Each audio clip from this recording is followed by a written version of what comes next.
პენსიებზე რო თქვით ერთნაირი უნდა კონდეს ყველასო რატომ არ უნდა იყოს დამსახურების მიხედვით მაგალითად ვინ რა გააკეთა სახელმწიფოსათვის იყო უნდა გაითვალეს რომ პენსიების ამბავში დღევანდელ კატასტროფაზე არავინ არ არის პასუხისმგებელი აი დღეს რო ქვეყანა გვაქვს და რაღაცები რო არ მოგწონს ამაზე ვინ არის პასუხისმგებელი თაობიდან რაღაც დამსახურებული პენსიები რო ანუ შეიძლება ვიღაცა იყოს მაგრამ არავინ არ არის მე გარდა სიღარიბისა რა კრიტერიუმი არსებობს მე საჯაროდ ვკითხავს გარდა გაჭირვებისა დახმარების ისა რა არსებობს რაც შეიძლება ასეთ ქვეყანაში როგორც საქართველოს იყო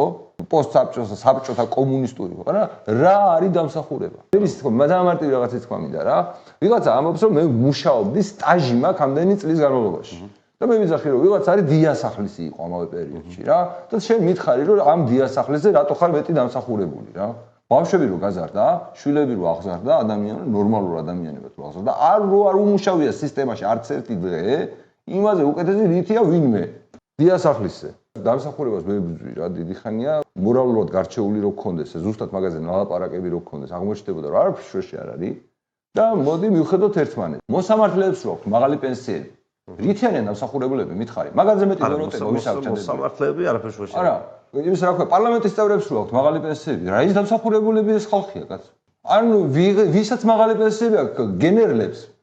რა ის დამსახურებული ხალხი ეგენი არიან კაც თუ ეგენი არ არის აბა ვინ არის ის კაცი ვინც რეკავს და იძახის რომ გენერალზე პარლამენტის წევრზე და იმაზე მოსამართლეზე უფრო დამსახურებული მეშახტია